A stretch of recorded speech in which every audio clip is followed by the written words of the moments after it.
n'importe quoi.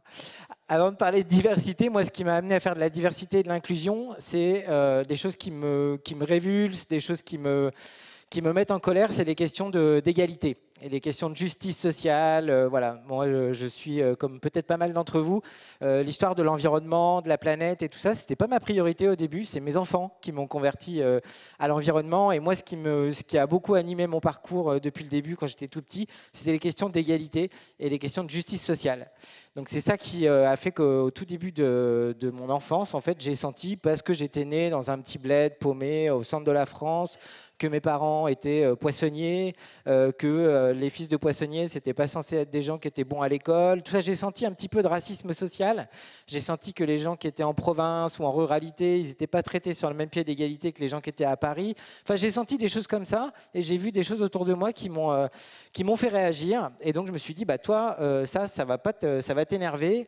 Donc, il faut absolument que ton parcours et que ta contribution, elle soit liée à ces sujets d'égalité, de diversité et de justice sociale. Et c'est là où ça se complique, parce que quand on veut s'engager sur quelque chose, on peut avoir des parcours complètement éclatés. Donc je vais vous parler de mon parcours à moi, et vous allez voir qu'il n'est absolument pas linéaire, puisque quand j'étais tout petit, je voulais être journaliste de guerre. Ça, c'était il y en a qui rêvent d'être astronaute ou pilote de chasse. Enfin, c'est plutôt des trucs de mecs. Mais voilà, moi, mon truc, c'était, je ne sais pas pourquoi, j'avais lu des bouquins là-dessus.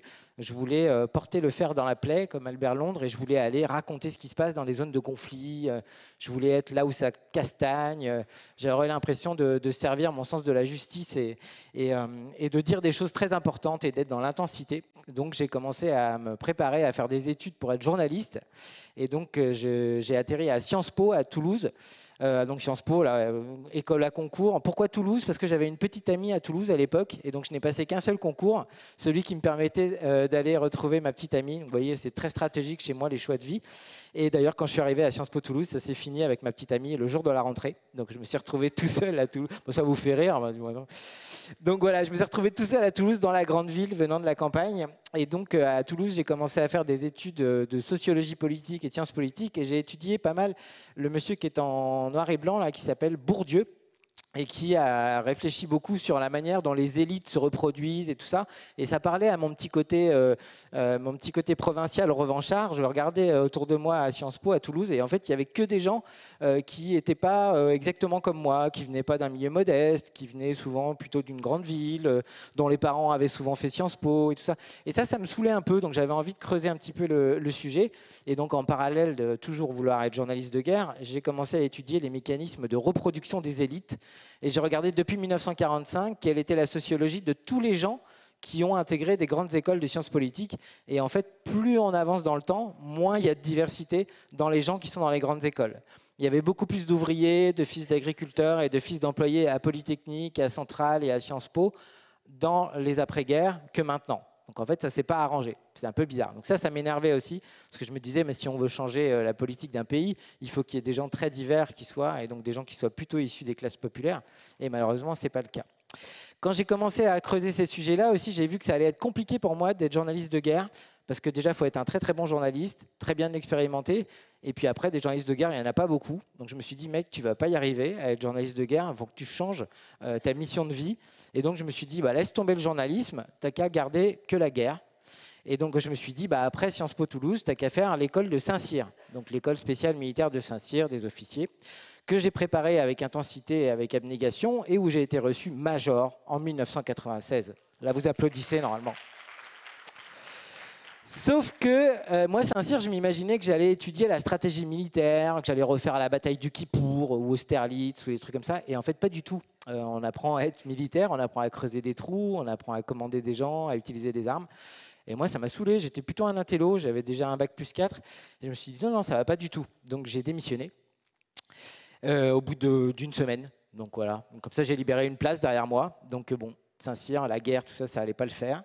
Et donc, je me suis dit, bah, qu'est-ce que tu peux faire d'autre qui soit vraiment un truc où tu vas sentir de l'intensité dans ta vie? Donc, je me suis dit, eh ben, t'as qu'à être espion. Et donc, bah oui, pourquoi? Et donc, j'ai passé le concours de la DGSE. Il y a un concours pour entrer à la DGSE, pour être analyste, pour regarder un peu la situation géopolitique et tout ça. Et là, je me suis dit, ça va le faire, ça va être hyper intense et tout. Et donc, j'ai passé le concours de la DGSE en 1997 et j'ai été reçu presque major. Applaudissements, normalement. Voilà. Sauf que quand je suis rentré dans la salle d'examen pour le dernier entretien, en fait, là, les gens qui m'ont reçu, en fait, quand je suis rentré dans la salle, ils ont fait. Ils m'ont applaudi en rentrant. Et donc là, je me suis dit que ça sentait un peu le roussi, parce que normalement... Et donc, je suis arrivé, ils m'ont dit, bon, bah super, vous allez être presque major du concours, donc vous êtes aux portes de rentrer à la DGSE, mais ça ne va pas être possible. Et vous savez très bien pourquoi. J'ai dit, bah non, je ne comprends pas, qu'est-ce qui pourrait m'empêcher de rentrer à la DGSE? Et là, en fait, ils avaient un certain nombre d'éléments sur mon passé qui m'empêchaient de rentrer à la DGSE. Donc ça reste encore un peu obscur pour moi, mais ils sont rentrés dans le détail et ils ont trouvé que pendant mes études de sciences politiques à Toulouse, j'avais eu une vie un petit peu trop stupéfiante. Ça, c'était le premier exemple. Et la deuxième chose, c'est que j'avais eu on va dire, des activités politiques et syndicales pendant Sciences Po qui étaient effectivement plutôt proches de l'extrême gauche et de l'anarchisme. Et oui, c'est vrai, j'avais passé un certain nombre de matinées et d'après-midi à jeter des pierres sur des CRS dans des manifestations. Pour moi, il n'y avait absolument aucune contradiction entre les deux, en ce sens que j'étais vraiment un très très bon analyste, que j'aurais fait certainement un très bon analyste à la DGSE, mais pour eux, en termes d'enquête de sécurité, c'était un peu une cata, donc ils ne voyaient pas le rapport et tout ça. Donc bon, donc je me suis fait bouler. Et donc là, j'étais assez désespéré jusqu'au 3 septembre 1997, à midi, où, ayant pris le premier boulot qui passait, qui était dans une agence de communication pour écrire des communiqués de presse sur le Charles Leclerc, dans le cadre d'un salon d'armement qui existe à Paris, qui s'appelle Eurosatori. C'est tous les 2 ans, comme le salon du Bourget, mais pour l'armée de terre. Et comme je connaissais bien les armes, forcément, j'avais pris ce job. Et j'étais donc stagiaire dans cette agence de communication. Et dans le bureau du stagiaire, il y avait le seul poste connecté à Internet de toute la boîte à l'époque. Il y avait 150 salariés. Un seul poste connecté à Internet et il était à l'endroit stratégique du bureau du stagiaire, donc juste à côté de moi. Et donc je le voyais qui me faisait de l'œil, j'entendais une voix qui me disait « Connecte-toi, connecte-toi, connecte-toi ». Et donc je me suis connecté à Internet pour la première fois, j'ai attendu la pause du midi, c'était donc le 3 septembre 1997. Je ne sais pas si vous vous souvenez, pour les gens qui ont plus de 30 ans, c'est ça, j'ai vu, il y en avait quelques-uns. Vous avez connu un monde sans Internet, je ne sais pas ce que ça vous a fait la première fois où vous vous êtes connecté à Internet. Moi, j'ai pris une grosse claque. Je me suis dit que ce truc allait être absolument démentiel. Et je me suis dit que ça allait être mon truc, que c'était ça. Je ne serais peut-être pas espion, je ne serais peut-être pas journaliste de guerre, mais j'allais m'emparer de ce réseau-là. Et j'ai eu une espèce de vision un peu bizarre. Je me suis dit, c'est un Far West, c'est un peu le bazar. Il n'y a pas l'air d'y avoir trop de règles. Donc ça va bien te plaire. Et ça va être un peu la bataille du bien contre le mal, en fait. C'est-à-dire que comme c'est un terrain vierge, il va y avoir un peu tout et n'importe quoi. Et là, je me suis dit, toi, tu vas devenir un Jedi de l'Internet. Bizarre. Drôle de pensée, bizarre. Je me suis dit, tu vas prendre ce truc-là, tu vas en faire un truc bien. Il y a forcément des gens qui vont l'utiliser pour faire du business, de la surveillance, des trucs. Toi, ton truc, ton destin, ça va être de faire de la justice, de l'égalité, de faire des trucs bien avec l'Internet. Et c'est ce que j'ai fait dans la première partie de ma carrière. Donc, j'ai été un spécialiste du numérique pour les ONG. Parce que ce qui est bien avec Internet et avec le numérique, c'est que dès que vous en connaissez un petit peu plus que la personne à côté de vous, vous devenez un expert. Vous avez remarqué ça? Ouais. Donc moi, j'étais stagiaire et comme je passais ma vie sur Internet, les gens ils venaient me voir et ils me disaient « Alors, Internet, il y a des trucs intéressants, tu peux nous raconter ?» Et donc, je suis passé de stagiaire à cyberconsultant en 3 semaines. Donc, ils m'ont fait une carte de visite, réelle, je l'ai encore. Hein, et j'étais toujours stagiaire officiellement, mais par contre, j'avais marqué expert, cyberconsultant. Et donc, j'étais préposé à donner mon avis sur tous les trucs qui parlaient de numérique. Et en 97, il y en avait quelques-uns, et depuis, il y en a eu quelques-uns d'autres. Et donc, c'est devenu ma spécialité professionnelle. J'étais un borgne dans un royaume d'aveugles. Et comme j'étais geek, ou un petit peu plus geek que les autres, eh ben, j'avais une forme de pouvoir et d'expertise qui a fait que j'ai fait un peu ce que je voulais dans la première partie de ma vie professionnelle. Et donc, moi, ce que je voulais faire, c'était être un expert du numérique pour les ONG, les fondations.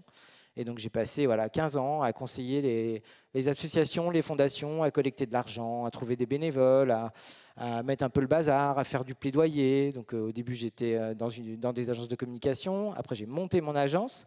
Et ça a été ma première partie de carrière, jusqu'en 2010, où là, il s'est passé quelque chose. Il y a un vendeur de légumes dans le sud de la Tunisie, à Sidi Bouzid, qui s'est immolé par le feu et qui a déclenché, je ne sais pas si vous vous souvenez, les printemps arabes. Donc, toutes ces révolutions qui ont eu lieu dans tout le Maghreb et le Machrek, hein, il y avait l'Égypte, aussi la Syrie.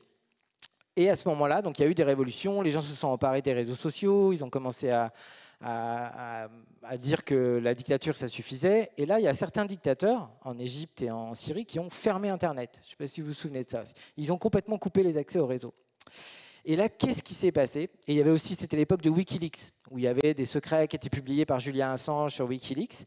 Et Wikileaks était très lié aussi au printemps arabe, aux révolutions, avec Occupy Wall Street et tout ça.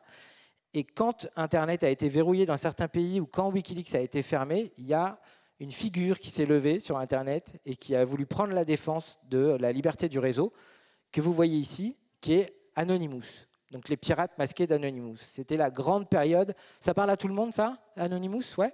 Donc des hackers qui, en utilisant un masque pour se rendre anonymes quand ils étaient dans la rue, parce que sur Internet, ils n'ont pas besoin de masque pour se rendre anonymes, ils savent le faire mieux que nous, ont commencé à défendre la liberté d'Internet, à se mêler des printemps arabes et des révolutions. Et moi, j'ai été fasciné par ça. Peut-être mon côté espion raté ou je ne sais pas quoi. Et je me suis dit, mais ce truc, c'est génial, il faut que tu saches comment ça marche. Donc, je me suis engagé à fond dans les mouvements Anonymous, mais en tant que Frédéric Bardot. Donc moi, je me connectais sur les forums d'Anonymous avec marqué Frédéric Bardot. Donc tout le monde se foutait de ma gueule en disant « mais toi, tu n'es pas Anonymous, qu'est-ce que tu fous là ?» Et j'ai commencé à écrire, à documenter tout ce qui se passait autour d'Anonymous. Et jusqu'au jour où je suis arrivé dans une soirée où j'étais un peu éméché, pour dire la vérité, et j'ai entendu quelqu'un qui disait « mon oncle, il est dans l'édition, il cherche quelqu'un pour écrire un livre sur Anonymous, mais il n'arrive pas à trouver quelqu'un qui écrit ce livre. » Donc moi, j'ai dit « mais tu vas lui dire qu'il l'a trouvé, c'est moi !» C'est moi, parce que ça m'intéresse à fond, parce que je regarde tout ce qui se passe sur Internet, sur Anonymous, j'y passais mes jours et mes nuits, et je me suis retrouvé à écrire le premier livre en français sur Anonymous en 2011, alors que je n'avais jamais écrit de bouquin. D'ailleurs, pour ceux qui perdront du temps à l'acheter, vous verrez que c'est assez mal écrit. Mais par contre, c'était le truc du moment, il défrayait la chronique, on en parlait partout. Il faisait un truc que j'adorais, c'était tous les vendredis à 10h du matin, ils annonçaient le site Internet qu'ils allaient démonter à 15h. Donc ils annonçaient, genre un peu voilà, sur Twitter, ils disaient bon bah ce site-là à 15h, il n'existera plus, il sera tombé.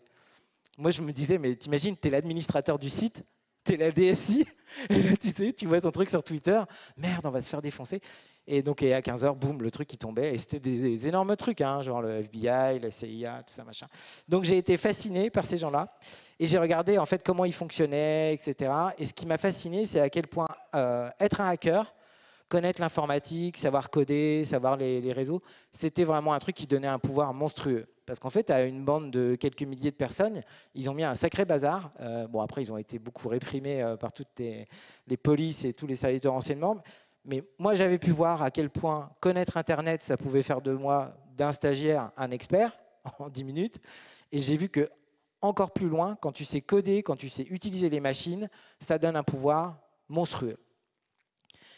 Et une des choses qui a fait que j'ai rompu avec la communauté Anonymous, c'est que eux, dès qu'il y avait quelqu'un qui arrivait en disant « moi, je ne sais pas coder, je voudrais être un Anonymous », au lieu de leur dire bah, « tiens, va sur tel site, regarde, tu peux… », ils disaient « mais non, mais nous, on a appris par nous-mêmes, on en a chié pour y arriver, donc en fait, toi, t'as qu'à te galérer tout seul, et puis Google est ton ami, et tout ça. » Et moi, je disais « mais les gars, en fait, vous avez des pouvoirs magiques, mais vous ne les transmettez pas, quoi. » S'il y a des gens qui essayent d'apprendre, vous ne leur dites pas ouais, bah tiens, va plutôt là, etc. Et ça m'a saoulé. Donc je me suis un peu cartonné avec Anonymous.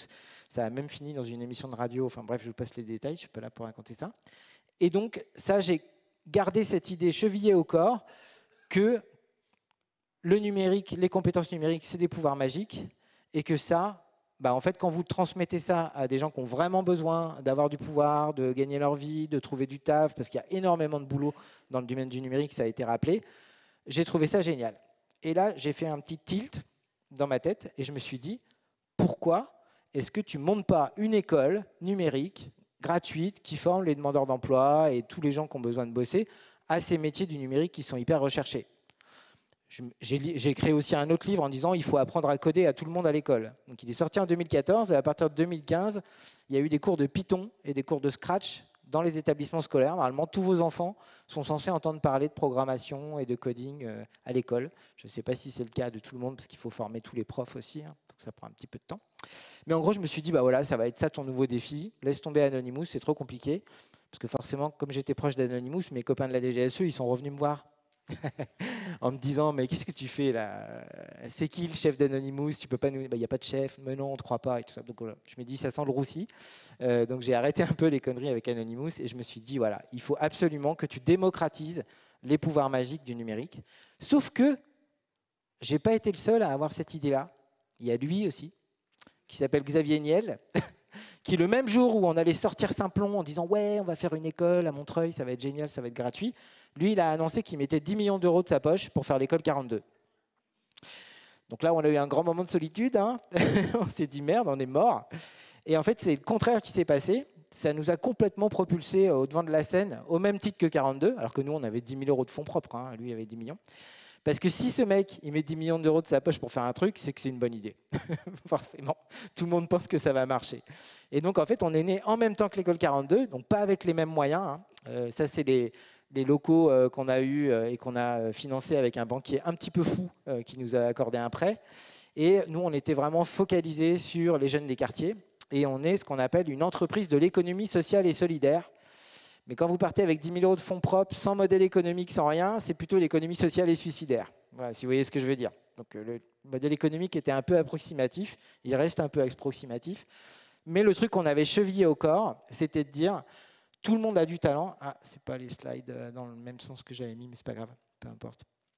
Tout le monde a du talent, tout le monde peut monter en compétence sur le numérique, et le numérique manque cruellement de main-d'œuvre, mais aussi de diversité. Parce que le stéréotype du geek, hein, on le voit, c'est plutôt un homme blanc, plutôt bac+5, qui a fait une école d'ingé. Et donc, pour le coup, ça manque aussi un petit peu de diversité dans le numérique. Donc, on a commencé avec une école, dans ce local-là. Et puis, après, ça s'est développé énormément. Et donc, maintenant... Non, c'est dans l'autre sens, décidément. Donc, maintenant, il y a 130 écoles dans 25 pays. On est 300 salariés. On déchire tout. Il y a des écoles un peu partout. Il y en a beaucoup ici, en Haute-France. Hein. Donc, on est à Oisem, on est à Roubaix, on est à Saint-Omer, à Calais, à Boulogne, un petit peu partout. Et donc, c'est toujours le même principe. On forme gratuitement des demandeurs d'emploi sans leur demander ce qu'ils ont fait comme job avant. C'est venez comme vous êtes, il suffit qu'ils soient motivés. Et on les forme donc au métier du numérique. Et on a fait ça depuis donc 2013. On a formé 21 000 personnes de tous les horizons.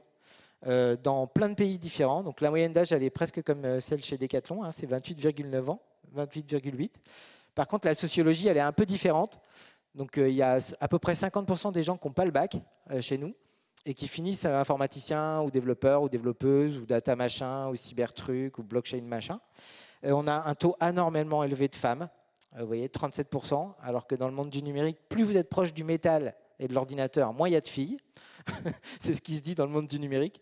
Parfois, dans les DSI, on parle même du syndrome de la schtroumpfette, parce qu'en fait, il y a des schtroumpfs, et il y a une schtroumpfette, parfois deux, mais en gros, il n'y a pas beaucoup de filles.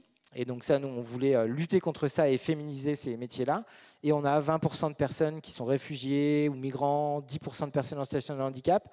On a voulu mettre le paquet sur la diversité dans le monde du numérique, parce que c'est un secteur qui recrute, donc c'est génial pour les gens qui sont formés gratuitement, mais aussi parce que le numérique a besoin de diversité, exactement pour les raisons que Pamela a décrites, parce que sinon, s'il n'y a pas de diversité, on invente des produits qui sont faits que pour des gens comme nous. Ça, c'est la première promo de l'école Simplon. Donc, ils ne sont pas tous sur la promo, mais il y avait 30 personnes, 17 nationalités différentes, de 18 à 57 ans, 2 personnes en situation de handicap, des gens qui avaient des PhD, des gens qui n'avaient pas de diplôme. C'était la diversité de la diversité. Et c'était ultra riche. Et c'était assez génial. Et c'est ça qu'on essaye de passer à l'échelle depuis plus de 10 ans. C'est pas génial? Là, vous applaudissez normalement. Voilà. Voilà. Mais cette histoire-là, forcément, il y a un envers du décor. Ça, je ne sais pas si vous connaissez cette série. C'est une série qui s'appelle Silicon Valley. C'est une vieille série, mais qui parle du monde de la Silicon Valley. C'est vraiment à mourir de rire. Il y en a une autre en ce moment aussi sur Prime qui s'appelle Upload. Je ne sais pas si vous l'avez vu aussi sur des gens qui sont... Enfin, bon, bref. Et pour rester dans l'univers des séries, il y en a une autre. Vous avez peut-être entendu parler, Black Mirror aussi. Donc ça, c'en est une autre. Donc en fait, dans toutes les belles histoires, il y a aussi des problèmes. Il y a aussi un revers de la médaille. Et donc je vous ai... Alors là, tu vois, effet. Voilà. Ça, c'est la première promo de Simplon. Donc là, on va parler des angles morts. Et ça, c'est l'équipe Simplon. Vous voyez la différence ou pas? Je ne vous fais pas le retour en arrière. Là, c'est 250 salariés de Simplon.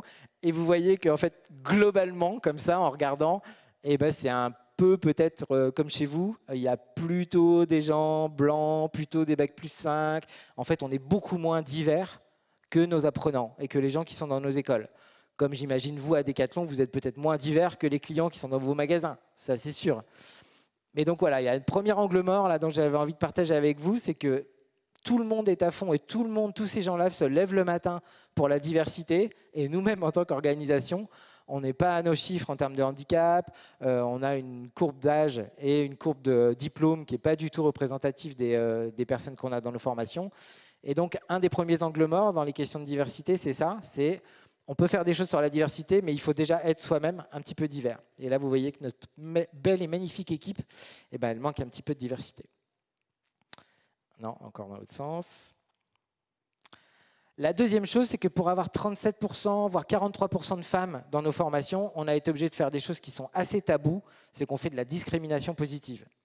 Ça veut dire que quand vous êtes à Saint-Plon, si vous êtes un homme blanc bac+5, ça va être compliqué pour rentrer.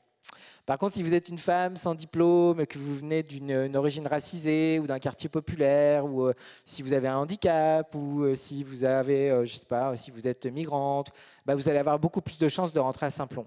Donc ça, je sais que c'est très très tabou en France, mais la question de la discrimination positive ou des quotas, en fait, vous pouvez regarder la littérature scientifique, il y a des choses vraiment très définitives là-dessus. Ça ne marche pas de faire de la diversité si on ne s'impose pas des quotas et si on ne fait pas de la discrimination positive. On peut dire tout ce qu'on veut, hein, scientifiquement, ça ne tient pas la route. Donc nous, on fait de la discrimination positive assumée. On peut le faire parce qu'on fait de la formation. En termes de RH, vous ne pourriez pas le faire.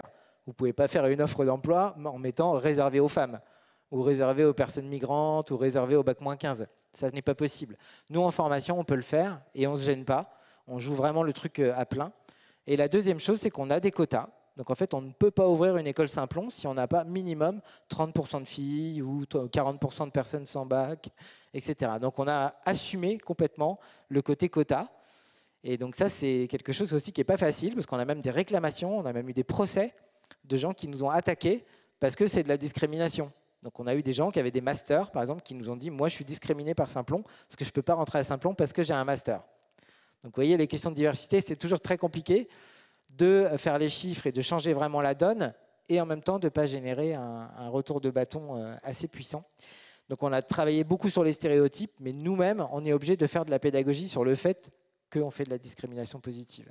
Ça, c'est quelque chose qui est vrai pour toutes les entreprises, et spécialement quand on a des politiques de quotas. L'autre chose, c'est que la diversité, c'est un élément culturel. Ça, c'est une promo de Saint-Plon à Dakar. Donc c'est Saint-Plon, Sénégal. Et là, vous voyez, il n'y a que des filles. Et en fait, autant en Europe, on galère de folie pour avoir nos 37% de filles. On est comme des dingues, on met des quotas, on va travailler avec des associations, des lycées, tout ça, machin. Là-bas, si vous ne faites rien, vous avez 40 ou 50, voire 60% de filles.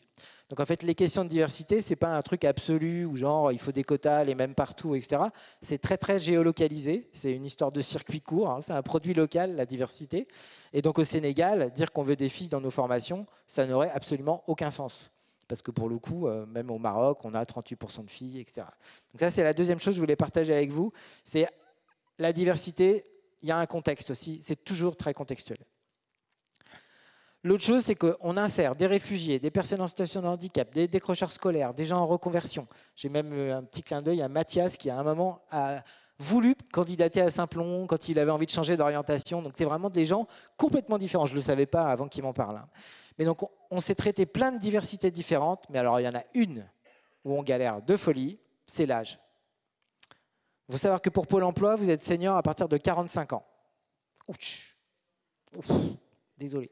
Pour le ministère du Travail, c'est 50 ans. Donc, bienvenue chez les seniors, pour ceux qui ne se croyaient pas seniors. Et ben, le critère de l'âge, c'est vraiment un des critères de discrimination et de diversité qui est le plus compliqué à adresser sur le marché du travail et dans le domaine de la formation. Et c'est encore plus vrai dans le monde de la tech, où là, qui est plutôt crédité d'être un truc pour les jeunes, où il faut que ça mouline vite, et genre, quand tu es senior, ça mouline moins vite. Enfin, en tout cas, il y a un problème avec l'intégration des seniors. Donc nous, on a du mal à les attirer dans nos formations. Et quand on les a dans nos formations, on a du mal à les placer dans les entreprises. Parce que si elles ont le choix entre un geek de 25 ans et un geek de 45 ans, elles prendront toujours le geek de 25 ans. Même si le geek de 45 ans, il a les mêmes compétences Et donc il aura le même salaire, c'est même pas qu'il sera plus cher. Et en plus, il a tout son background et toute son expérience. Et en fait, il ne voit pas ça comme une richesse, il voit ça comme un risque ou un problème. Donc l'âge, là, on prend des gros, gros murs. Le deuxième, c'est cette question du diplôme. Ça a été dit par Emmanuel au début. En France particulièrement, et on l'a exporté dans tous les pays qu'on a colonisés, le diplôme, c'est le sésame, ouvre-toi, si tu n'as pas un bac plus 5, si tu n'as pas été à la fac, si tu n'as pas fait une grande école, etc. En gros, ça veut dire que tu n'es pas compétent. Et ça, dans le monde du numérique, où il manque 80 000 développeurs par an en France jusqu'en 2030, se limiter à se dire que les développeurs doivent avoir des bac plus 5 ou que tel poste est un truc de bac plus 5 ou de bac plus 4, on se tire une balle dans le pied énorme. Et ça, la question du diplôme, c'est vraiment dans tous les critères de diversité et discrimination, avec l'âge, c'est celui qui est le plus compliqué à faire bouger. Parce qu'on se dit que les gens pourront plus évoluer s'ils sont bac plus 5, parce qu'ils ont appris à évoluer, ils sont plus agiles intellectuellement, je ne sais quoi. Il y a toujours des bonnes raisons, mais la prime au diplôme par rapport aux compétences, elle est exorbitante et elle est très très importante par rapport à tout ce que peut demander des postes. Un développeur, par exemple, à votre avis, sur les grilles salariales normales et des diplômes français, il est à quel niveau de bac à bac plus 5 ? 2, 3, 4, bac plus 5 ? Développeur. C'est un bac plus 2. Donc développeur, c'est un bac plus 2. Donc prendre des ingénieurs et leur faire des tâches de développeurs, c'est prendre des bacs plus 5 qu'on paye comme des bacs plus 5 pour leur faire des tâches de bac plus 2. Donc c'est un non-sens complet économique. On se tire des balles dans le pied. C'est-à-dire qu'il y a des gens qui préfèrent ne pas avoir de poste pourvu parce qu'ils n'ont pas trouvé de bac plus 5, plutôt que se dire, au lieu de prendre que des bacs plus 5, on n'a qu'à prendre des bacs plus 5, des bacs plus 3, des bacs plus 2, peut-être des autodidactes, etc. Et bien cette grille-là, cette chose-là, la diversité en termes de niveau de diplôme et de niveau d'expérience et de niveau de compétence, elle n'est absolument pas à développer, et surtout en France. Donc on a de la surqualification, et un développeur qui est bac plus 5, il a envie de faire autre chose qu'un métier de développeur. Si vous prenez un bac plus 5 pour faire une tâche de bac plus 2, il va s'ennuyer, ou elle va s'ennuyer, donc il ne va pas rester. Donc en fait, vous aurez un coût comme ça. L'autre angle mort aussi des questions de diversité sur le handicap, je prends l'exemple du numérique, mais c'est vrai pour vos produits, pour vos magasins, c'est l'accessibilité. 90% des sites internet sont inaccessibles aux personnes en situation de handicap.